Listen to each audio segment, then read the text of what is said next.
टोंक में भाजपा के media centre का शुभारंभ किया गया। विधानसभा चुनाव तक जिले की महत्वपूर्ण जानकारियां साझा करने के लिए किया गया है मीडिया सेंटर। टोंक में भाजपा के मीडिया सेंटर का शुभारंभ किया गया। मीडिया सेंटर का उद्घाटन जिला चुनाव प्रभारी रमेश बिधूड़ी, सांसद सुखबीर सिंह जौनपुरिया, जिला अध्यक्ष राजेंद्र पराणा, प्रभारी रणवीर पठानिया, जिला महामंत्री विष्णु शर्मा द्वारा फीता काटकर किया गया। इस अवसर पर प्रेस वार्ता में सांसद सुखबीर सिंह जौनपुरिया ने कहा कि टोंक में हमारी सरकार की योजनाओं का प्रचार करके वोट मांग रही है। कांग्रेस चाहे टोंक में गहलोत पुलिया हो या मेडिकल कॉलेज, लेकिन दोनों नेता दावे ठोकते नजर आ रहे हैं। सच क्या है, सुखबीर सिंह जौनपुरिया खुद बोल रहे हैं।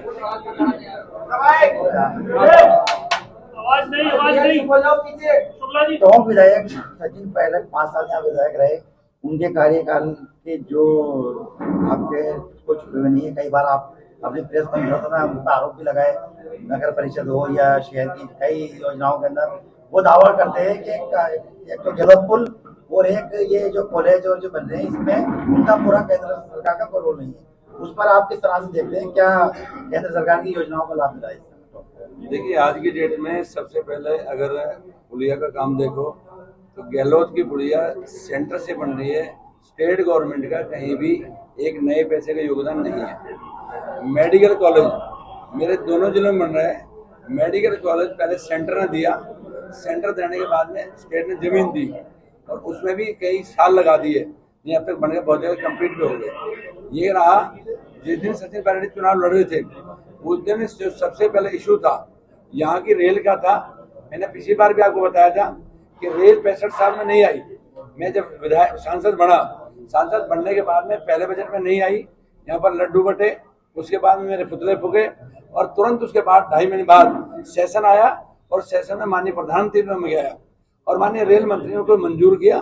अकबर खान यहाँ के जो उसके रेल रोको संघर्ष समिति के अध्यक्ष थे, उनके वहां पर पूरी टीम ने काम किया और पूरी अलाइनमेंट सारा काम हो गया। उसके बाद में स्टेट गवर्नमेंट को पैसा देना था। मैंने पिछले चुनाव में कहा था, खुद इन्होंने अपने घोषणा पत्र में लिखा था कि सबसे पहले सचिन पायलट ने घोषणा की थी कि घोषणा पत्र में हमने घोषित किया है कि आपका रेल का पैसा चुनाव जीतते ही सबसे पहले आपको लाके दूंगा, लेकिन आज तक पूरे 5 साल जिक्र भी नहीं हुआ। पायलट का आरोप है कि आप उस पर थोप रही है, केंद्र रेल थोप रही है। मैं कह रहा हूँ केंद्र से सेंक्शन होके है। मैंने बताया आज उस आरोप को कोई नहीं लगा सकता कि रेल रोको संघर्ष समिति का जो अकबर खान है वो उसके घर पे टीम ने काम किया है। 10 करोड़ रुपए सेंक्शन हो गए। सेंटर का काम सेंटर का है। स्टेट में जब गवर्नमेंट हो गए तो उनका काम है पैसा देना। सेंटर में जब कांग्रेस गवर्नमेंट थी, कांग्रेस गवर्नमेंट में खुद ही मंत्री थे, उस टाइम पास हुआ था कि 50% तो स्टेट देगा और 50% सेंटर देगा, तो उसमें ये खुद मंत्री थे उस टाइम। तो आज उस बात से डिनाई क्यों करते हो? तो सबसे पहली बात है इनको करना चाहिए। दूसरी बात भ्रष्टाचार के बीच में आई थी। आज खुद जो नगर परिषद चल रही है, नगर परिषद के यहाँ पर खुद अभी कमिश्नर खुद ट्रैप हुई, उसके बाद जेल गई। उसके बाद में 7.5 करोड़ का माननीय पायलट साहब के नेतृत्व में 7.5 करोड़ का टेंडर हुआ सफाई का, जबकि हमारे पास सफाई कर्मचारी सफिशिएंट है, सारा इक्विपमेंट वही यूज कर रहे हैं और उसके बाद में टोटली घपला है, 7.5 करोड़ रुपए लूटे जा रहे हैं। उसके बाद में 400 करोड़ रुपए अटल अमृत योजना के तहत आपने प्रदेश को पैसा मिला, आपने तीनों जिलों में हमारे पैसा मिला है। टोंक शहर के अंदर में जब पैसा आया उसके बाद में भी आज तक ये हालत है कि आज भी किसी को सीवरेज का और पानी कनेक्शन नहीं मिल पा रहा। हमने खूब विरोध किया, कलेक्टर की मीटिंग में डिसाइड किया, उसके बाद में अधिकारियों को जाके घेरा, हमारे खिलाफ FIR करा दी। हम आज भी बार बार कह रहे हैं कि हमारे 60 वार्डों में विधायक रहे हैं 5 साल, हर गांव तक, हर गली तक उनका अपना व्यक्तिगत परिचय है। वो इम्पोर्ट करके नहीं लाए गए हैं कि इम्पोर्टेड आदमी है और वो यहाँ से चुनाव लड़े। वो यहाँ के लोकल है, लोगों के दर्द पीड़ा को समझ सकते हैं, लोगों के बीच में सदैव उपलब्ध रहने की उनकी श्योरिटी है, गारंटी है। तो इसीलिए भारतीय जनता पार्टी का कार्यकर्ता टिकट मांगने वाले 10 होते हैं, 1-2 दिन होता है स्वाभाविक रूप से।